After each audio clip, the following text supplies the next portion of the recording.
বাংলাদেশের মানুষের সবচেয়ে আস্থাভাজন দল বাংলাদেশ জাতীয়তাবাদী দলের ৪৭তম প্রতিষ্ঠা বার্ষিকী উপলক্ষে আয়োজিত আজকের এই আলোচনা সভার আমাদের সকলের অত্যন্ত প্রিয়, আমাদের আস্থাভাজন, আমাদের ১৮ কোটি মানুষের স্বপ্নের নেতা এবং নিরলস বাংলাদেশকে এগিয়ে নিয়ে যাওয়ার জন্য কাজ করে চলেছেন আমাদের সেই নেতা জনাব তারেক রহমান। মঞ্চে উপস্থিত আমাদের জাতীয় স্থায়ী কমিটির সম্মানিত সদস্যবৃন্দ, কেন্দ্রীয় নেতৃবৃন্দ, প্রিয় ভাই ও বোনেরা, আসসালামু আলাইকুম। এই ডকুমেন্টারির পরে আমার আর কিছু বলার নেই, বলার থাকতেও পারে না। এটা একটা সেলফ সাফিসিয়েন্ট, আত্মসম্পন্ন একটা ডকুমেন্ট। এই ডকুমেন্ট থেকে যে কথাটা বেরিয়ে এসেছে সে কথাটা হচ্ছে যে বিএনপি হচ্ছে একমাত্র দল যা বাংলাদেশকে রক্ষা করতে পারে। বন্ধুগণ, বিএনপির জন্ম হয়েছিল এমন একটা সময়ে যখন রাজনৈতিক শূন্যতা বিরাজ করছিল। স্বাধীনতার ঘোষক শহীদ প্রেসিডেন্ট জিয়া রহমান সেটা উপলব্ধি করেই বিএনপির প্রতিষ্ঠা করেছিলেন এবং তিনি বাংলাদেশ জাতিকে একটা নতুন জাতীয়তা দিয়েছিলেন, দর্শন দিয়েছিলেন, বাংলাদেশী জাতীয়তাবাদ। তিনি বাংলাদেশের মানুষকে একটা নতুন পথ দেখিয়েছিলেন। অর্থনীতির ক্ষেত্রেই তিনি বাংলাদেশে যে একটা ফ্রি ইকোনমি, অর্থাৎ আপনার মুক্ত বাজার অর্থনীতির সূচনা করে বাংলাদেশের অর্থনীতিকে এক ধাপে কয়েক ধাপে উঁচুতে নিয়ে গিয়েছিলেন।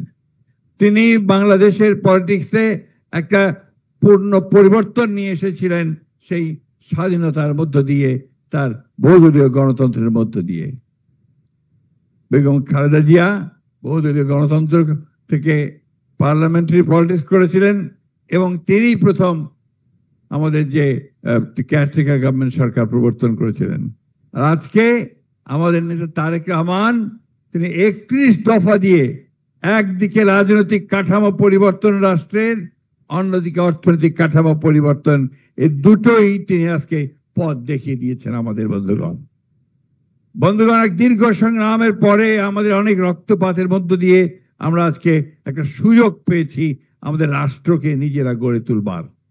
সেইখানেই আজকে আমাদেরকে কাজটা করতে হবে। আমাদেরকে আজকে বিভিন্নভাবে একটা মহল ভিন্ন খাতে পরিচালনা করবার চেষ্টা করছে। এই নির্বাচন যেটা এখন একমাত্র বিকল্প এই দেশকে রক্ষা করবার, সেই নির্বাচনকে আজকে বিঘ্নিত করবার, তাকে ব্যাহত করবার প্রচেষ্টা চালানো হচ্ছে। আজকে এখানে পিআর পদ্ধতি আনার কথা বলা হচ্ছে, হুমকি দেওয়া হচ্ছে যে পিআর না হলে নির্বাচন করতে দেওয়া হবে না। বন্ধুরা, একটা কথা পরিষ্কার করে আমরা এই সরকারকে বলে দিতে চাই খুবই স্পষ্টভাবে যে আমরা এই সরকার এখন পর্যন্ত যে সমস্ত সংস্কারগুলো একমত হতে পড়েছে এবং রাজনৈতিক দলগুলো একমত হয়েছে, আমরা সেগুলোর সঙ্গে একমত এবং আমরা অবশ্যই যেভাবে পদ্ধতিতে অতীতে নির্বাচনে আমরা ভোট দিয়ে এসেছি সেইভাবে আমরা ভোট দেব, আমাদের প্রতিনিধি এবং আমাদের পার্লামেন্ট নির্বাচন করব। আরেকটা কথা পরিষ্কার করে জানাতে চাই যে আমরা কারো হুমকিতে মাথা নত করতে বাংলাদেশের মানুষ রাজি নয়। আপনারা নিশ্চয়ই বাংলাদেশে একটা নির্বাচনের মাধ্যমে গণতান্ত্রিক সরকার দেখতে চান না?